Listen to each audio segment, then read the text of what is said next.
Get this and get it straight. Crime is a sucker's road, and those who travel it wind up in the gut of the prison of the grave. There's no other end, but they never learn. Wrigley's Spearmint Chewing Gum, the refreshing, delicious treat that gives you chewing enjoyment, presents for your listening enjoyment Raymond Chandler's most famous character in The Adventures of Philip Marlowe.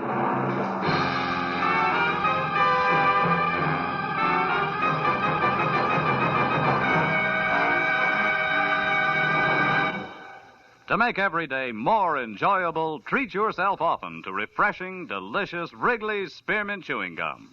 Here's a taste treat you can enjoy indoors, outdoors, at work, or at play. The cool, long-lasting mint flavor refreshes you. The smooth, steady chewing helps keep you fresh and alert. Adds enjoyment to whatever you're doing.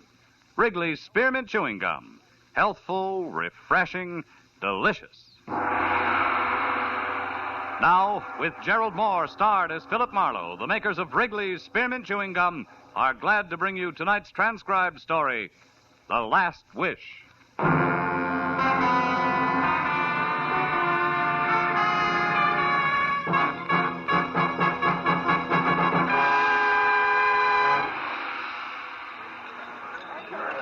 Flight 7 from Dallas, Texas, now arriving, gate 4. Flight 7 from Dallas. Here we are, sir. Just coffee. Still can't tell you on a running mate, huh? Pie, cake, sandwich. Hot or No, cold, honey, huh? just coffee, nothing else. Oh, wait a minute. Make it another coffee, will you? Sure. Oh, Lieutenant, Matthews, over here. Oh, hi, Phil. Hi. Sit down. I just ordered some coffee for you. Oh, that's wonderful, Marlowe. Now that the niceties are over, where is he?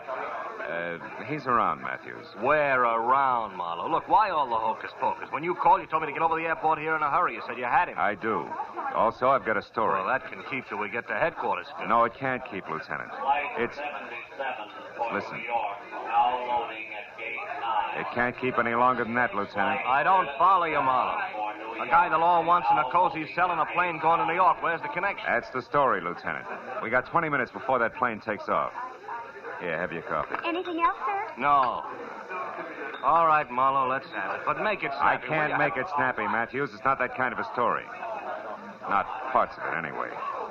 All right, Phil, do it your way. Well, it began early this evening, Lieutenant, about 5:30, when I got a call from a doctor in my neighborhood. A nice elderly guy named Sam Towman who once took a bullet out of my shoulder. Oh, I remember, yeah. Yeah, well, he wanted me to come over to his office right away, Matthews. He was excited. But not for himself. Excited for a patient, an old man who was dying. When I got to his place, the kind of old-fashioned doctor's office where the drab horsehair furniture sort of gets mixed up with the shiny new X-ray equipment, he met me at the front door. He's inside with my nurse, Phil, and he's going fast. You've got to be quick. Now, what did I tell you on the phone? Well, almost nothing, Doc, just that he's old. Yes, 70, Phil. Maybe more. Anyhow, his name's Schiller, Jacob Schiller. He's a good friend of mine from San Francisco, and he was on his way to Israel, to Tel Aviv. Oh. It was his life ambition. Sit down, Phil. Oh, thanks. He's not going to make it, Doc? Not a chance. It's his heart. He had an attack this afternoon. I can't even move him out of here. He's through. A little too soon. He wanted to go to the new country, is that it? Yes. A pioneer's measured by his spirit, not his years, he said.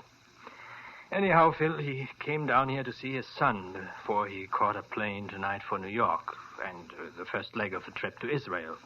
And that's where you come in. I don't know where Jack Schiller is. Jack's his boy's name. Oh. But the old man would like to see him once more. It's his last wish. He knows he hasn't much time left. Uh-huh. Well, why me, Doc? Why not the police? Well, I didn't think... I mean, Phil, it... Well, Oh, you see, the kid doesn't sit too well with the law, huh? I'm afraid not. Excuse me. Sure. Dr. Towman, hello? Oh, yes, Mrs. Caller, yes. 1 every 3 hours, like it says on the bottle. Yes. Goodbye, Mrs. Caller. Where was I, Phil? Jack Schiller and the law, the reason they don't get along. Oh, well, you see, Phil, Jack came down here to L.A. about 3 months ago, and as his father's old friend, he looked me up. So we had him over for dinner a couple of times. But pretty soon he started coming less and less. And when he did, it was a different Jack Schiller. Smart, flashy clothes, a new way of talking. You know, big shot kind of talking. Yeah, I know. The police are dumb and there's easy money to be made. That kind of talking. And he never would say what his business was, if he had any. But believe me, Marlowe, whatever it wasn't too much on the up and up. And there was some kind of a girl mixed in. There always is. What's Jack Schiller look like, Doc? Look like? Yeah. Oh, yes. Here, Phil. A picture we took of him when he first came to the house. A barbecue we were having. He's about 30 years old. Kind of good looking, huh? Maybe too good looking, Phil. Maybe that's the trouble. Anyhow, for Jacob's sake, Phil, for my old friend, do you think you can find him? Well, that depends, Doc. What else do you know? Like last address, friend's name, favorite bar. That's the kind of information that counts. I was afraid it would be like that. Phil, I never did know his address. Well, yeah, but, Doc, there's got to be someplace I can start. Oh. One thing, Phil. What? Twice or maybe 3 times I saw him going to a fancy apartment house on Wilshire Boulevard, the Sherry Towers. Sherry Towers, huh? I pass it late at night coming from the clinic. I didn't bother stopping to call him. Well, you know, Phil, if he wanted no part of me, I wanted no part of him. And I wouldn't care about him now either, but for Jacob. Jacob's been a good man, Phil. Always. Phil, you'll try? Yeah. Sure, Doc, I'll try. Doc Talman smiled his thanks without moving his lips, turned and shuffled toward a room behind him. When he opened the door, I caught a glimpse of a lot of cylinders and tubes and gadgets I didn't understand. And something I did understand a little. The almost peaceful face of an almost peaceful old man who was dying. I didn't try to see any more. There wasn't time to waste. I suddenly wanted to get started in a big hurry.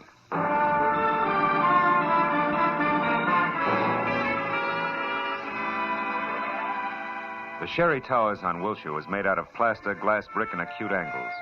And it was anybody's guess what held it all together. The only person in the plush lobby was a tall man with a red turkey neck who had a toothpick and a cigarette jammed in one corner of his mouth. I walked over to the receptionist. Yes, that's right. Mr. Lederman's car at 9, Mr. Kelly's at 9:30, Washington Gas. That's it, Steve. Goodbye. Oh, yes, sir. Can I help you? I hope so. I'm looking for Jack Schiller. I'm an old friend of his from out of town. I tried his place, and a neighbor said I might find him here. The neighbor was right. Mm? But you're early. Miss Grant isn't through at the club until 10 at least. Miss Grant? Mm-hmm. Peggy Grant. She sings at the Crown Club. She's the one who lives here. Didn't the neighbor tell you that, too? Yeah, but the way he said it, I thought he was kidding. Yeah. You are from out of town, aren't you? Yeah, Pitchfork Corners. Well, good night, ma'am. Good night. Look for you later, Mr. Pitchfork. Oh, you big city slicker, you. Huh? Yeah? Pardon me for butting in, but I couldn't help overhearing you.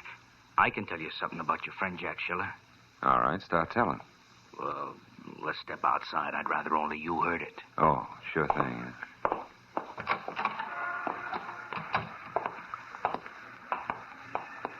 So you know Jack, do you? Yeah, a buddy of mine. That's why I think I ought to tell you. It's a bad night. For what? For old friends to bother him, Rube. He's busy. Oh!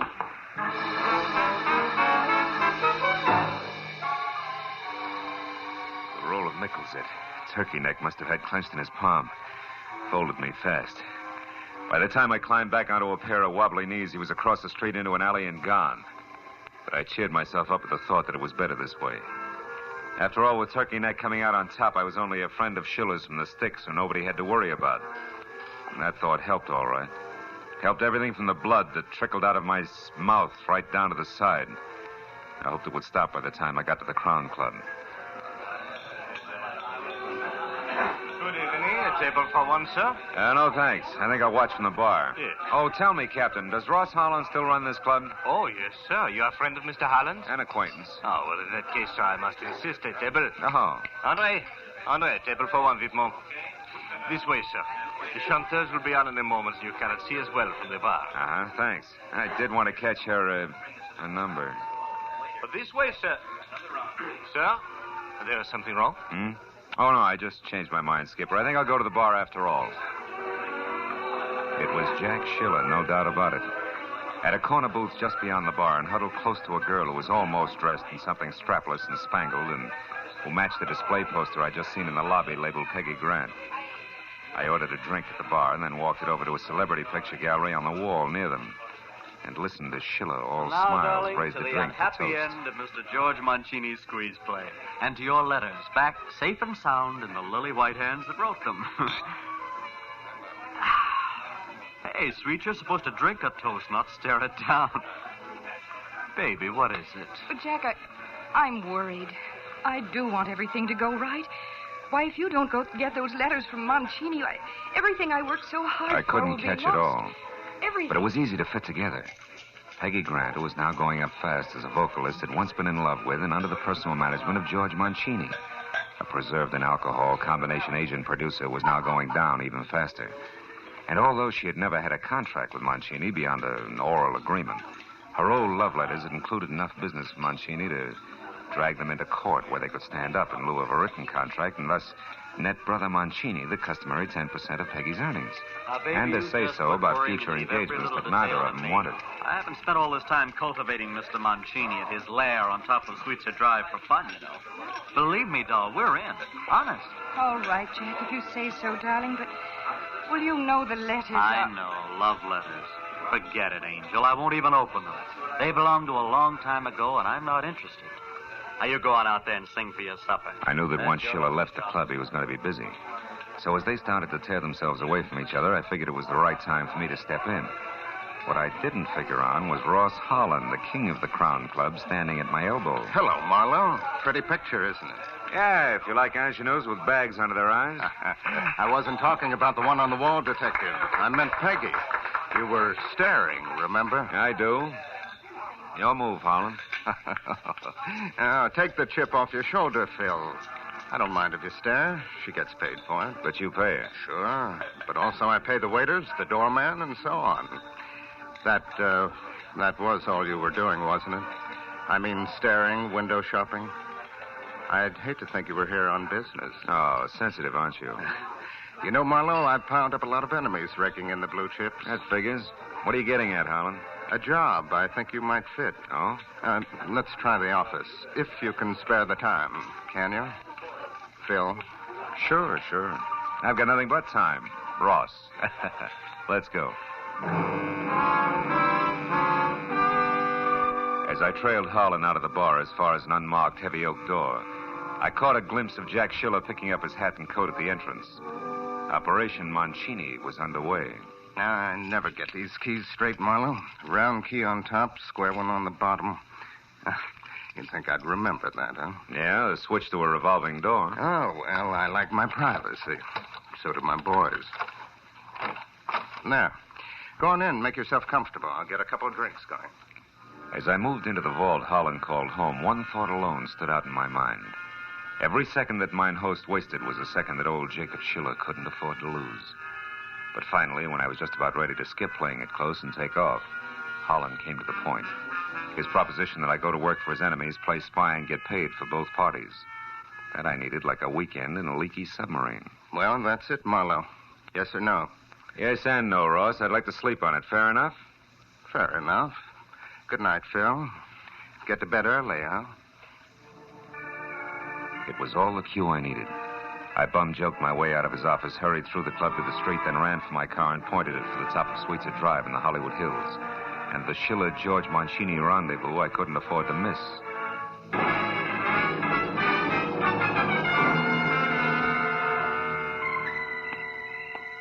The place, which turned out to be bilious green walls under a shocking pink roof, stood out in that conservative neighborhood like a Black Panther in a snowbank. There was a car parked nearby, and the name on the owner's certificate wrapped around the steering wheel was Jack Schiller, which was no surprise. So when I knocked, I used the barrel of my .38. That was smart of me, but it would have been smarter if I'd pointed it the other way, behind me. Don't move an inch, mister. Oh, fine. And drop your gun right where you stand. Go on. Now turn around and answer up real fast. What do you want with George Mancini? Nothing. It's you, Hey, that blood all over you. What happened in there, Schiller? You didn't kill him for those lousy letters in that envelope under your arm, did you? Well, is that it? No, not quite, mister. He isn't dead. But what do you know about me? How come you know my name? Cops. Never mind. Just back off, mister. Fast. Open that door. Go on. Mancini's screaming must have disturbed the neighbors. Listen, Sheila, I'm working for Doc Tom, Skip it. Stay shut or you'll wish you had. Now go on. Get in there with him, or I'll kill you.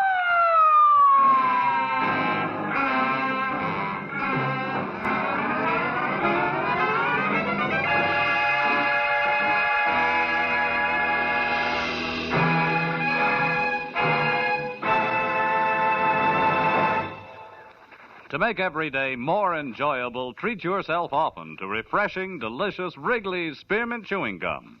The lively, full-bodied, real mint flavor cools your mouth, moistens your throat, freshens your taste. And the chewing itself gives you a little lift, helps you keep going at your best. So for real chewing enjoyment that's refreshing and long-lasting, always keep Wrigley's Spearmint Chewing Gum handy. Healthful, delicious Wrigley's Spearmint Gum will make every day more enjoyable. Now with our star, Gerald Moore, the second act of Philip Marlowe and tonight's exciting story, The Last Wish.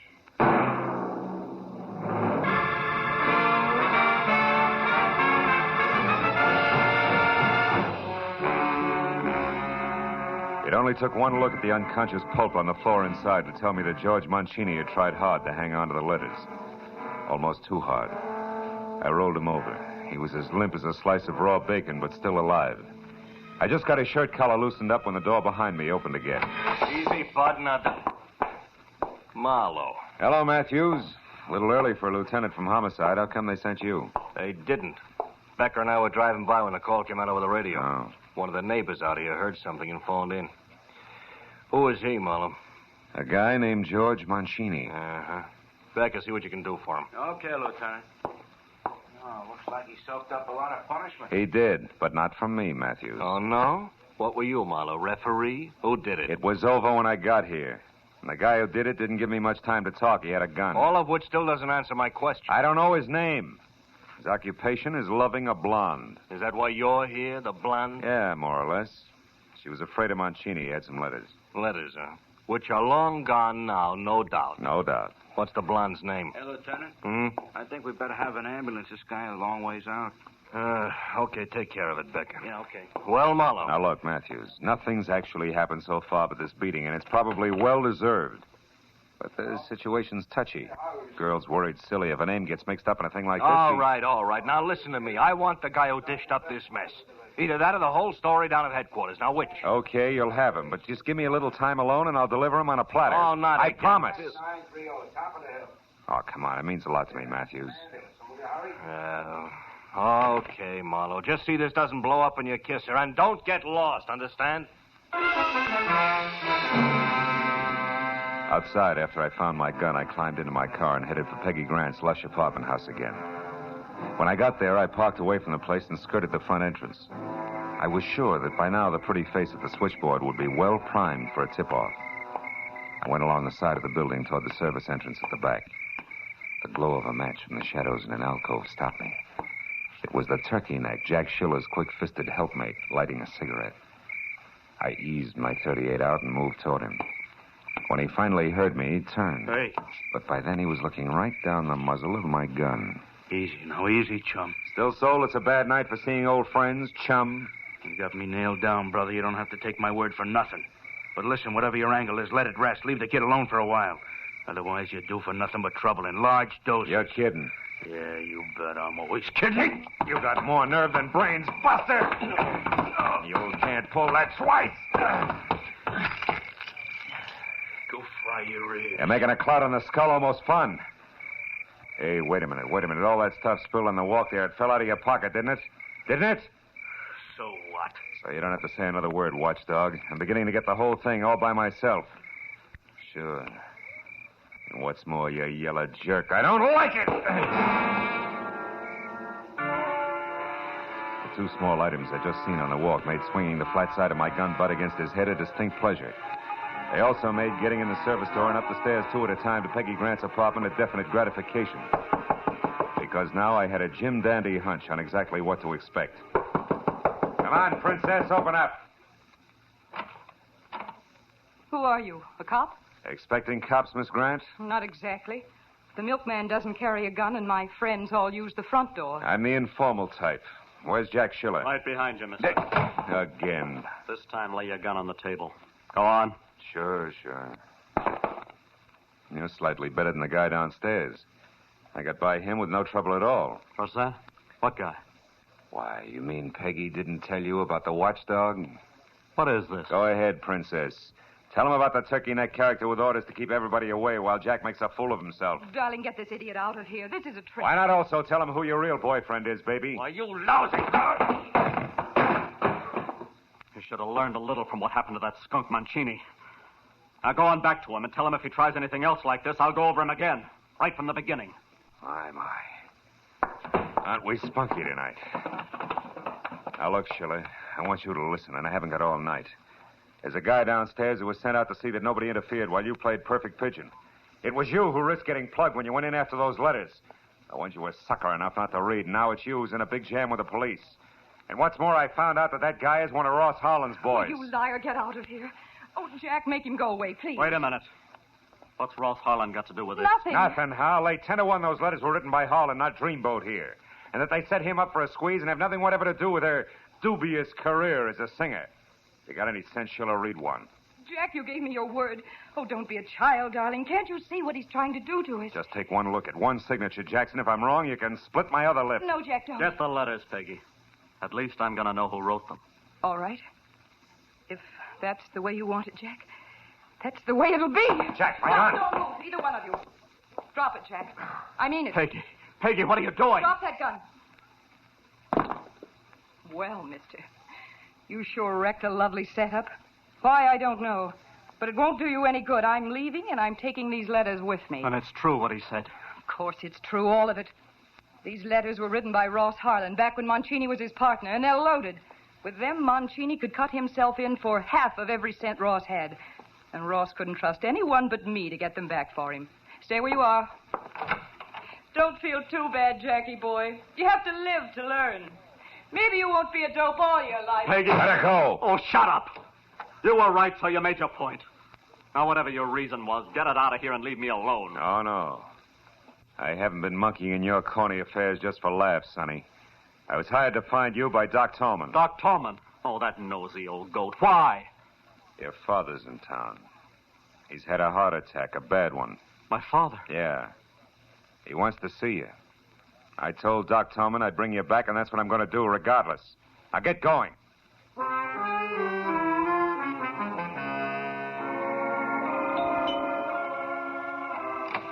Oh, Phil, come in. I finally got Jack, Doc. Here he is. Hello, Doctor. Where's my father? Back in the bedroom. I'll go right in and see him. Jack. What? What is it? What's the matter? Jack, your father's dead. He passed away 20 minutes ago. Oh, I'm sorry, Doc. Dead? Oh, Pop. Pop. Here, my boy. Sit down. 20 minutes. Just about the time it took to beat a chiseler out of a bunch of letters and argue with a cheap two-timing blonde. Try to get hold of yourself, my boy. We knew you'd have come if you could have. Your father's last thoughts were of you, son. He was very proud of you. Don't, Doc, please. I'll run along, Doc. I got a phone call to make. Oh, wait a minute, Marlowe. Huh? You can't leave thinking like you do. Not now, with Pop dead. I don't know what happened to me these last few weeks. I can't understand how I got in so deep. She had me, I guess. I'd have done anything she asked. You're not the first guy that's happened to. I doubt that you'll be the last. Yeah, but I've got to square myself now. I've got to. And I want to start with the police. You really mean that? I never met anything more in my life. I'm not really a wise guy, honest. So what's this about the police? I'm in a jam, Dr. Tolman, a pretty bad one. Because you got too much nerve and too much energy. All you need is the right place to spend them. That gives me an idea. Is Jack your real name? No, it's really Jakob, like my old man's. Oh. Doc, where's that plane reservation for Jacob Schiller? Here. I have it right here. Wait a minute. You mean... Yeah, you're catching that plane. With luck, you may make it all the way. Oh, but you're letting me go, Marlowe. You'll be in a jam yourself. Well, I think I know a pair of strong shoulders I can dump the responsibility onto. Let's go, kid.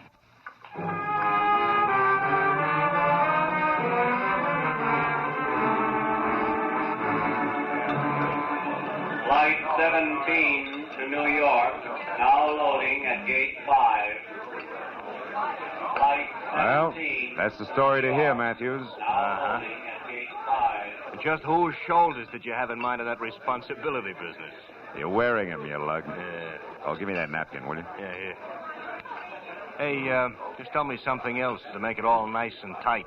That turkey neck character, how did you know he worked for Ross Harlan? Oh, well, when I slugged him in back of Peggy Grant's apartment house, a lot of junk fell out of his pocket, including a pair of keys on a chain. One had a round head, the other one was square. Oh, duplicates of that set that opened Harlan's double-locked office, huh? Uh-huh. Tight enough, Lieutenant? Yeah, tight enough. Last call for Flight 17 to New York, now loading at Gate 5. They just called a New York flight, Phil. Yeah. Last call. Yeah. You know, I hear they're doing great things over there in Israel. Yeah? Building farms right out of the desert land, that kind of stuff. That's right. They can use all the help they can get, I understand. I was raised on a farm, did you know? Keeps you so busy you don't have time to get in trouble. Hey, Marlowe. Sit down. I'll buy you another cup of coffee. Thanks, Lieutenant. Thanks a lot.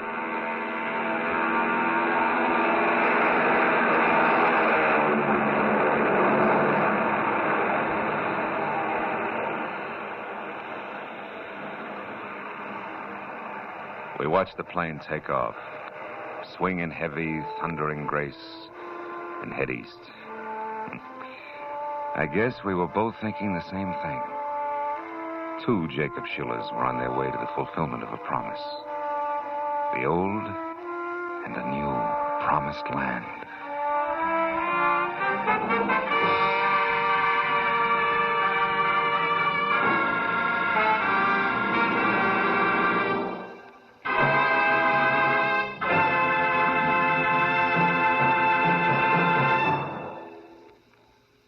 Remember, friends, to make every day more enjoyable, treat yourself often to refreshing, delicious Wrigley Spearmint Chewing Gum. There's lots of cooling, real mint flavor in every stick. And chewing Wrigley Spearmint helps keep you feeling fresh and alert. You feel better, work better, get more fun out of doing things. So indoors, outdoors, wherever you go, keep some healthful, refreshing Wrigley Spearmint Chewing Gum handy. To make every day more enjoyable, treat yourself often to delicious Wrigley's Spearmint Chewing Gum.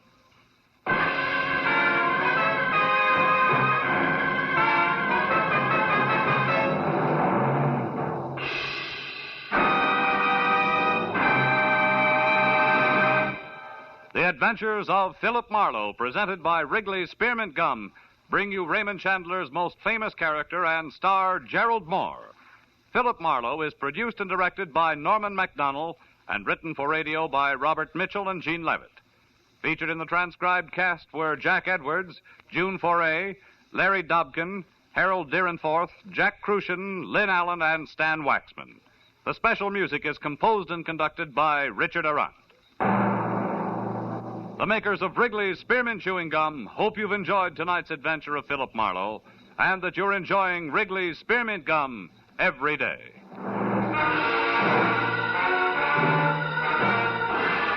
Next week, Philip Marlowe will be heard on Friday evening, so we invite you to be with us next week on Friday when Philip Marlowe says... This time I found an old friend in the morgue. Watched a man with a burned hand die in a quiet garden and listened to a pathetic killer give up. All because a little glass donkey came to town.